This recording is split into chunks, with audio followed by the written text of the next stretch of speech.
Picture this. A warrior holds up his sword to the sunlight. The blade shimmers with flowing patterns that look like water frozen in metal. He swings it once, and it cuts through his enemy's weapon like butter. This isn't fantasy. This actually happened over 1,000 years ago. The secret? Damascus steel. A metal so legendary that even today, with all our fancy technology, we still can't figure out exactly how they made it. Kings would pay fortunes for just one blade. Entire armies would retreat when they saw these magical swords. But here's the crazy part. The formula was lost. Gone. Vanished. Like someone erased the most important recipe in history. Today, we're going to dive deep into this mystery and discover why this ancient steel was so impossibly perfect that modern science is still trying to catch up. Stick around, because what you're about to learn will blow your mind. Let's start with a story that sounds too crazy to be true. In the year 1191, during the Third Crusade, King Richard the Lionheart met with the great Sultan Saladin.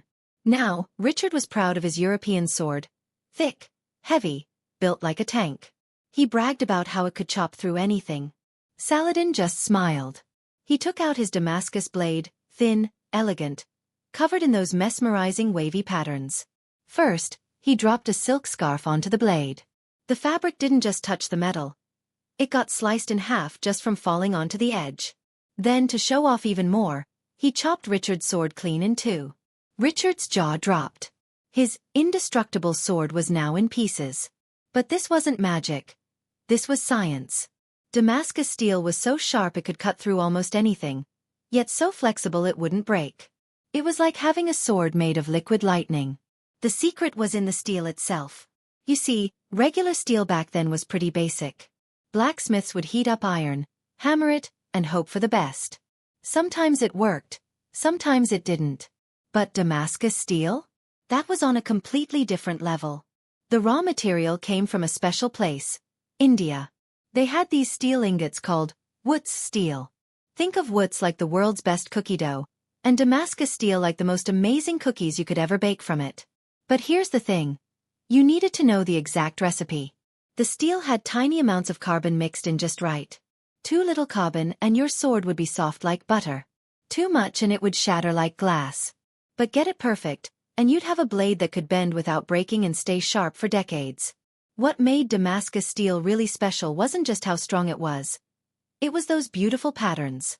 They called them damask patterns, and they looked like flowing water or twisted wood grain. These weren't just pretty decorations painted on top. They were actually part of the metal itself. Here's where it gets really cool. Those patterns weren't just for show. They were like a signature that proved the steel was real. Each Damascus blade had unique patterns, like fingerprints. You couldn't fake them because they came from deep inside the metal structure. The blacksmiths in Damascus, Syria became masters at working with this wootz steel. They'd heat it up in special furnaces, fold it, hammer it, and somehow, through techniques we still don't fully understand, they'd create these incredible weapons. But it wasn't just swords. They made knives that could shave hair, spear points that could punch through the best armor, and arrowheads so sharp they'd go through chainmail like it was paper. European knights were terrified of these weapons. Their heavy armor, which protected them from European swords, was useless against Damascus blades. It was like bringing a wooden club to a laser fight. Word spread across the known world. Damascus steel became the stuff of legends. People would trade entire fortunes for a single blade. Kings would give away castles. It was more valuable than gold because gold couldn't save your life in battle. But Damascus steel could. What do you think made Damascus steel so special? Was it really the metal, or was there something else? Drop your thoughts in the comments below. I read every single one, and some of your ideas might surprise you. Now let's talk about the real heroes of this story. The blacksmiths. These weren't just regular guys with hammers.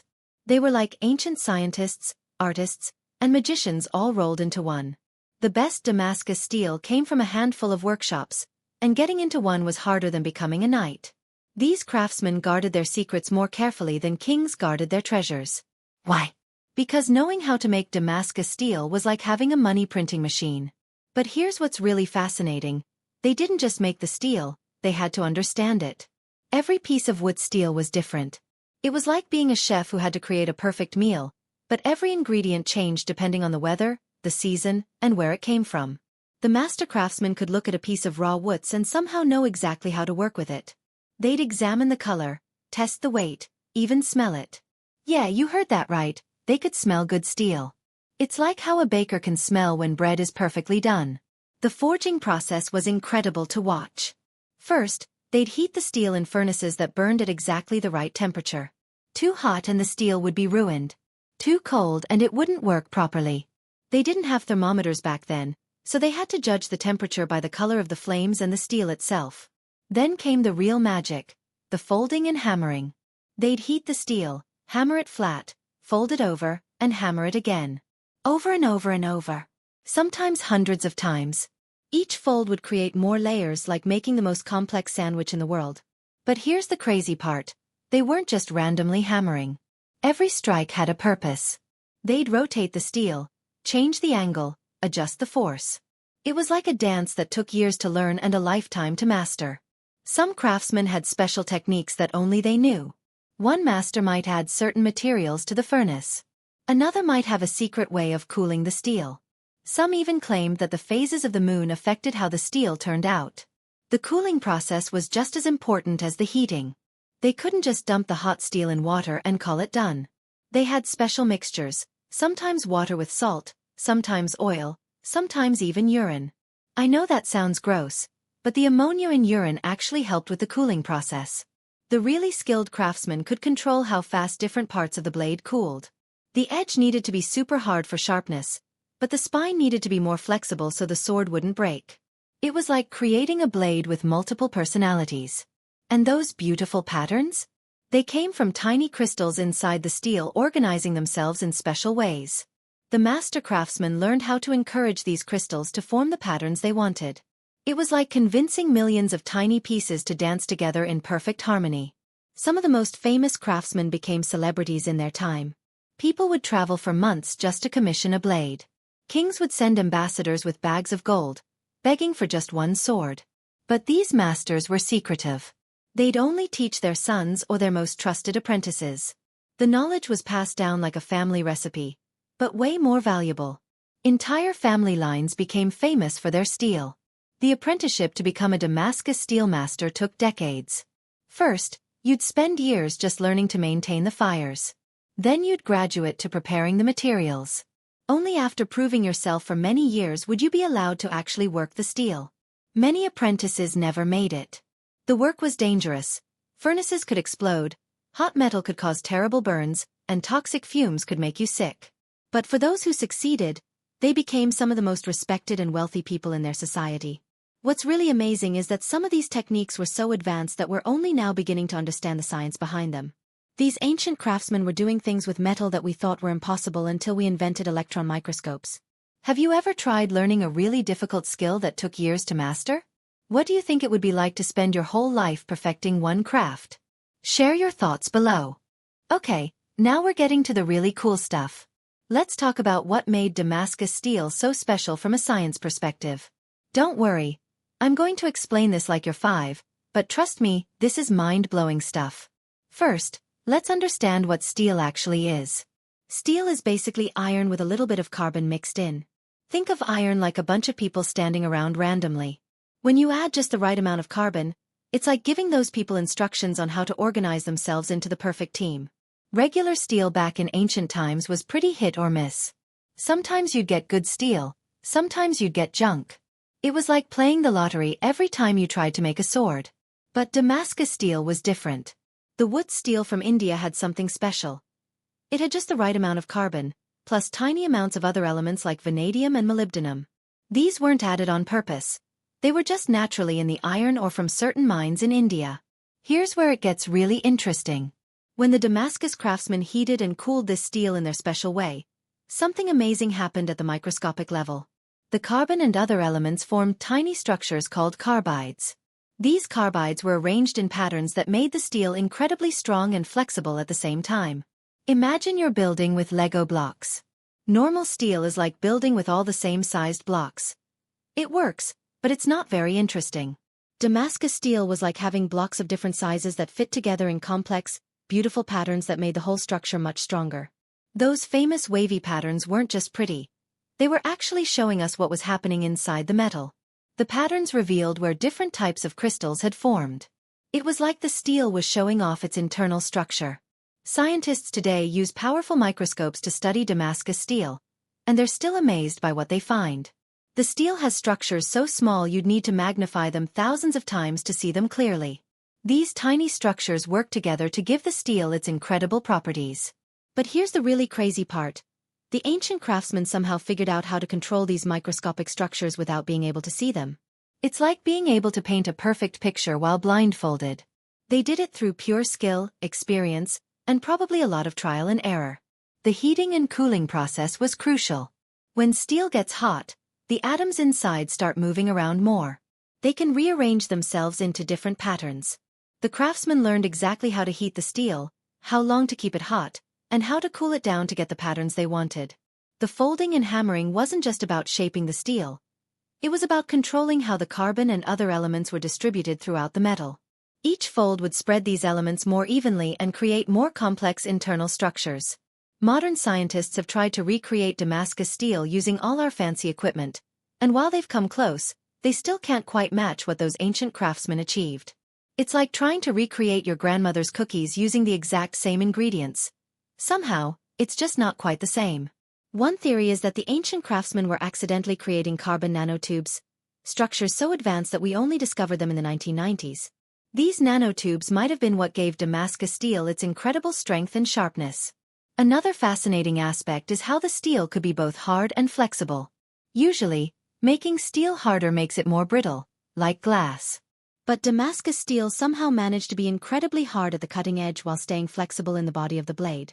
This happened because of something called differential hardening. Different parts of the blade had different microscopic structures, giving them different properties. The edge was optimized for hardness and sharpness, while the spine was optimized for flexibility and toughness. Even the way Damascus steel held its edge was special. As the blade was used and the edge wore down slightly, new sharp layers would be exposed. It was like having a self-sharpening knife that got better with use instead of worse. The more scientists study Damascus steel, the more impressed they become. These ancient craftsmen were doing materials science that we're only now beginning to fully understand. They were like accidental nanotechnology engineers, creating structures at the atomic level without even knowing it. What amazes you more? That ancient people could create something so advanced, or that we still can't fully recreate it today? Let me know in the comments. Now comes the saddest part of our story. Somehow, someway the secret of making true Damascus steel was lost. It's like the most important recipe in history just vanished into thin air. This didn't happen overnight. It was a slow process that took place over several centuries. By around 1700, the last pieces of genuine Damascus steel were being made. After that, nothing. The knowledge was gone. But how does something so valuable just disappear? Well, there were several reasons, and they all came together like a perfect storm of bad luck. First, the source of the raw material dried up. Remember that special wootz steel from India? The mines that produced the iron ore with just the right mix of elements eventually ran out. It was like running out of the secret ingredient in a magic potion. The craftsmen tried using iron from other places, but it just wasn't the same. The steel they made looked similar, but it didn't have the incredible properties of true Damascus steel. It was like trying to make chocolate chip cookies but running out of chocolate chips. Second, the master craftsmen were very secretive. They only taught their closest family members, and they never wrote anything down. Everything was passed on through hands-on teaching and verbal instructions. When these masters died without properly training someone, their knowledge died with them. Imagine if the only person who knew how to make your favorite food died without teaching anyone else. That recipe would be lost forever. That's essentially what happened with Damascus steel, but on a much larger scale. Third, the world was changing. Guns were becoming more common in warfare. Why spend a fortune on a perfect sword when you could just shoot your enemy from far away? The demand for Damascus steel started to drop, which meant fewer people were motivated to learn the difficult craft. The final nail in the coffin came with industrialization. People started making steel in big factories using machines. It was faster, cheaper, and more consistent than the old handmade methods. But while this industrial steel was good enough for most purposes, it wasn't special like Damascus steel. So by the 1800s, true Damascus steel was nothing but a legend. People had examples of old blades, but nobody knew how to make new ones. It was like having a beautiful painting but losing the artist's brushes and paints. This loss fascinated people. How could something so amazing just disappear? Scientists, historians, and craftsmen became obsessed with solving the mystery. It was like the ultimate cold case. In the 1900s, researchers started using modern science to analyze old Damascus steel blades. They used X-rays, electron microscopes, and chemical analysis to figure out what made these blades so special. Slowly, they started to understand the science behind the magic. But understanding the science and being able to recreate it are two very different things. It's like knowing all the ingredients in a cake but still not being able to bake one that tastes right. Many people have claimed to have recreated Damascus steel. Some have come very close, creating blades with similar patterns and properties. But most experts agree that nobody has quite matched the original. One of the most famous attempts was by a Russian scientist named Pavel Anosov in the 1800s. He spent decades trying to recreate Damascus steel and actually succeeded in making something very similar. But even his method was lost when he died. In modern times, we have several people making what they call Damascus steel, but it's usually made using different methods. They layer different types of steel together and fold them to create patterns. It looks beautiful and makes good knives and swords, but it's not the same as the original Damascus steel. The search continues today. Modern metallurgists use computer modeling, advanced microscopes, and precise control of temperature and atmosphere to try to recreate the original process. They've learned that tiny details, like the exact temperature, the cooling rate, and even the composition of the atmosphere in the furnace, all matter. Some researchers think they're getting close. They've identified some of the key factors, like the importance of carbide formation and the role of trace elements. But that final breakthrough, the ability to consistently make steel that matches the original Damascus steel, remains elusive. What's really interesting is that this quest has led to innovations in modern steel making. Techniques developed while trying to recreate Damascus steel have been used to make better steel for everything from kitchen knives to airplane parts. The story of Damascus steel teaches us something important about preserving knowledge. In our digital age, we're used to information being stored forever. But the loss of Damascus steel reminds us that even the most valuable knowledge can disappear if we're not careful to preserve and share it. Do you think we'll ever truly recreate Damascus steel? Or is some knowledge meant to stay lost? What other ancient techniques do you wish we still knew how to do? Share your thoughts below. So there you have it, the incredible story of Damascus steel. A metal so perfect that over 1,000 years later, we're still trying to figure out how they made it. From the legendary battles where these blades could cut through anything, to the master craftsmen who spent their entire lives perfecting their art, to the modern scientists still chasing this ancient secret. It's amazing to think that somewhere in the past, ordinary people figured out how to create something that we, with all our modern technology, still can't quite match. It makes you wonder what other incredible secrets from the past are waiting to be rediscovered. The quest to recreate Damascus steel isn't just about making better swords. It's about understanding the incredible ingenuity of our ancestors and pushing the boundaries of what we think is possible. But what do you think? Are you team we'll figure it out eventually, or team some secret should stay lost? Hit that comment button and let me know your thoughts. I seriously read every single comment, and your discussions often give me ideas for future videos. If you enjoyed diving deep into this historical mystery, you're going to love what's coming next. I've got videos planned about other lost technologies that would blow your mind, like Greek fire that burned on water, Roman concrete that got stronger over time, and ancient batteries that shouldn't have existed. Make sure to subscribe and ring that notification bell so you don't miss any of these incredible stories. And if you want to support the channel, hit that like button. It really helps more people discover these amazing historical mysteries. I'll see you in the next one, where we'll explore another piece of the past that's way cooler than anything in the present. Until then, keep wondering, keep questioning, and remember, the most incredible stories are often the true ones.